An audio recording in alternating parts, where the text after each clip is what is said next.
Hey everyone, it's Emily here at ACL Music Fest. I am sitting down with Taipei. How's it going, guys? Doing great. Yeah, thank you guys so much for having us. Yes, of course, always. So tell me about your ACL experience so far. I feel like every time that I've sat down with somebody, I've had to ask them the same question of like, how are you liking ACL? But I'm an Austin person. Like, of course I'm going to ask that because I believe that ACL is one of the best festivals. So. Yeah, definitely. No, I mean, it's been really, really cool. I mean, I've actually never really been over to this part of like Austin or to the festival grounds. And so getting to check it out and like walk across the bridge and stuff. And then it was just honestly a lot of fun, like seeing people come out and just like seeing kind of that Austin energy that people talk about. Like for us, it's super, super fun. We love playing here. So it's been really, really fun. Yeah, great. So when you are performing, festivals, I know, at least for me, when I as a spectator, I feel like there's a different vibe at a festival than there is at like a more intimate venue. And when you're planning your show, do you try to change things up for a festival crowd, or are you like, no, I want to keep it consistent to how we normally play, or what do you normally what's normally the go-to for that? I mean, I feel like staying consistent is always a good thing. You know what I mean? You want to feel like you're in your comfort zone and also able to like really deliver what you want to deliver. But I mean, we do definitely think a lot about it, you know, when you're playing. I mean, we were on the Honda stage earlier and it's a huge stage, way bigger than we're used to playing, and it's also way more people, so it's a really exciting, you definitely bring a different energy and try and make it feel as big as possible, you know. Sure. Yeah. What did you like the Honda stage? Yeah, did you like being on it the was sound amazing. park It was and everything? super, super awesome. Yeah, no, I mean, and we just got off kind of doing a run of a bunch of dates with Melvins actually through the country, and kind of getting to like, kind of like you're saying, you know, doing some of those more intimate rooms and taking what you learn there and the experiences you have there and then trying to adapt it to kind of a bigger thing has been like a great process for us, and we just had a lot of fun, honestly. A lot of fun. Yeah, I know another thing with festivals is it's sometimes hard to keep people's attention, and obviously not because of your music, but just because there's so much going on around you. So what is your go-to method to try to keep the crowd focused on you? I know, like, for me, I had 2 sips of that iced coffee over there and I'm already like looking around. So it's hard for me to not see everything going on around. So what do you guys like to do to try to keep the crowd constantly involved in what you're doing at a big festival like this?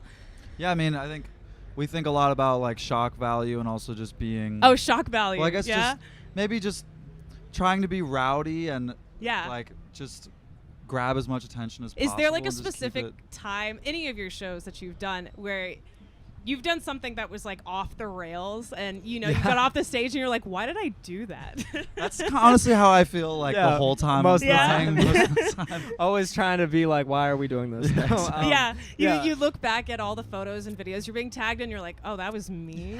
I did those things. Yeah, exactly.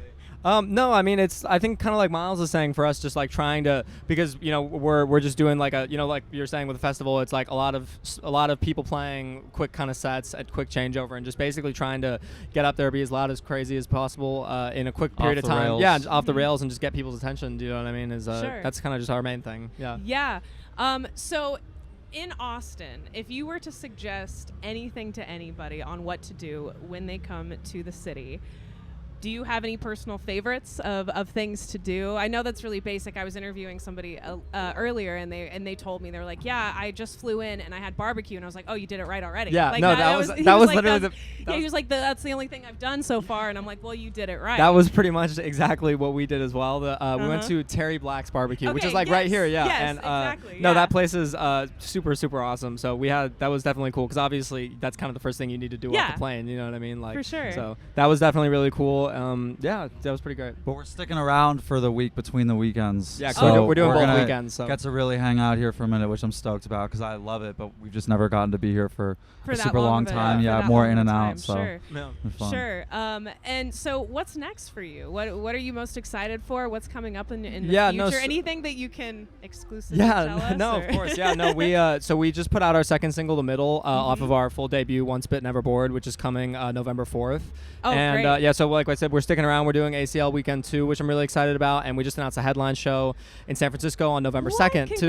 Yeah, rowdy hometown show exactly. coming So up. everybody, that's awesome. Yeah, no, so we're really excited about that. That's going to be a lot of fun for us. And we have some stuff imminently coming in for next year, which we are, unfortunately, we cannot share it quite yet, but we're very excited about it. So is it something where you might announce on stage next weekend, or? I'm not exactly sure the timeline, but I would say we're going to be excited to be back in this part of the country again, coming back around and back into Texas and stuff like that. So we're excited about it. Full-length debut coming in November. It's going to be really cool. God, you guys have been busy. It's been a lot of things. Fun and then you're going to start shooting probably music videos and doing just more things on the road. And we do actually, I guess a small exclusive, we do have a music video coming out with the release of the full project for one of the songs that's on it that has not come out yet. So we're excited about that. Cool. Yeah. Okay, well, great. Thank you for sharing. Thank you. So what are you going to do the rest of the day then, now that just check go out see a bunch of bands. Yeah, exactly. Check out some of the other artists. Enjoy the rest of the festival. Pretty much, honestly. Well, cool. Thank you so much for being here. Yeah, and I hope that the rest of your week here in Austin is great. I would suggest the next thing that you need to do, if it's still hot outside, try to go kayaking. I know that's kind of. That sounds amazing. I heard the bat tour is pretty crazy too. Yeah. But I don't know if bats are in season. I don't know anybody out here that say they're all like, I don't know if bats are in season right now. But mixed responses. Yeah, exactly. But try to get out on Lady Bird and just do the little kayaking thing. It's kind of becomes a party out there now. But cool. Thank you so much for stopping. Thank you so much for having us. Yeah.